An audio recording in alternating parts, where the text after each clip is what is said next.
Cabinet secretary Sheikh হাসিনার আমলে যিনি ছিলেন, তাকে অপসারণ করতে আমাদের এই অন্তর্বর্তীকালীন সরকারের 2 মাস 5 দিন সময় লেগেছে।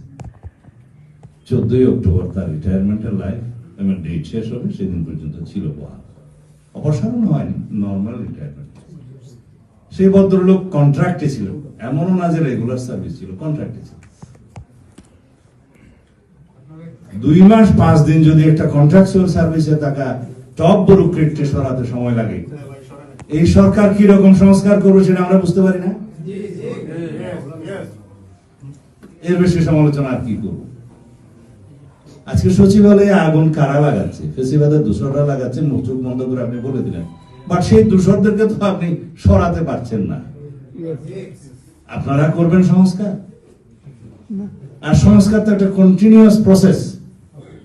আপনার নিজের গদি ঠিক রাখার জন্য শেখ হাসিনার আমলে নিয়োগপ্রাপ্ত টপ ব্যুরোক্রেটদের সরাতে আপনাদের 2 মাস 5 দিন সময় লাগে, আর আপনি নিরাপত্তা করবেন রাষ্ট্রের, জনগণের? আমার মনে হয় না। আমরা গণতন্ত্রের পক্ষের, আমরা আপনাদের প্রতিপক্ষে নই। আমরা বাংলাদেশের মানুষের ভোটাধিকার যাতে প্রয়োগ করতে পারে স্বাধীনভাবে তার পক্ষের। কিন্তু আপনারা ভোটের অধিকার প্রয়োগ করার জন্য কৌশল প্রণয়ন করবেন, কত দেরিতে ইলেকশন দেওয়া যায়, তা আমরা তো প্রতিবাদ করবই। এখন বিভিন্ন কৌশলের মাধ্যমে আমাদের অন্তর্বর্তীকালীন সরকারের প্রধান এবং উপদেষ্টারা সময় ক্ষেপণ করছেন, টাইম বাই করছেন, সময় ক্ষেপণ করছেন যাতে নির্বাচন দেরিতে হয়। কেন নির্বাচন দেরিতে হলে আপনাদের উদ্দেশ্য কি? জনগণের লাভ কি?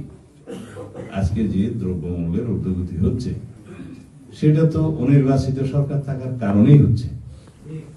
বাজারে সাপ্লাই নাই এবং বিনিয়োগে অনিশ্চয়তা, অনিশ্চিত পরিবেশে কোনো দেশে এবং বিদেশে বিনিয়োগ আসে না। এই অবস্থায় যেভাবে আপনারা রাষ্ট্র পরিচালনা করছেন, জনগণ তো মনে করেছিল এই সময়ে এসে তারা একটু দ্রব্যমূল্যের লাগাম মনে করবে, সরকার টেনে ধরবে এবং তারা একটু হাফ ছেড়ে বাঁচবে। আমাদের মাননীয় চেয়ারম্যান সাহেব বলেছেন যে মানুষ তো এখন চিন্তা করছে আগে সংস্কার নাকি সংসার।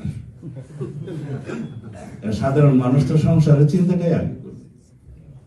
আপনারা যদি রাষ্ট্রের নিরাপত্তাও সঠিকভাবে না দিতে পারেন, যদি সচিবালয়ে আগুন লাগাটাও বন্ধ করতে না পারেন, যদি দ্রব্যমূল্যের ভিন্ন গতি না করাতে পারেন, তাহলে জনগণ কি আপনাদেরকে নির্বাচন দেরি করার জন্য সময় দিবে? অবশ্যই দিবে। সুতরাং যদি সরিষার মধ্যে ভূত থাকে, আমরা এখনো মনে করি যে ভূত তাড়া। আপনারা গণতন্ত্রের প্রক্রিয়ায় আসেন এবং রাজনৈতিক সরকার প্রতিষ্ঠার জন্য যে গণতান্ত্রিক প্রক্রিয়া, সেই প্রক্রিয়াটা ত্বরান্বিত করুন। নির্বাচনমুখী সমস্ত সংস্কারগুলো এবং নির্বাচনের প্রস্তুতি একই সাথে করুন এবং আগামী জুন মাসের ভিতরে আপনাদেরকে নির্বাচিত সরকার দেওয়ার জন্য আমরা আহ্বান জানাই। যথেষ্ট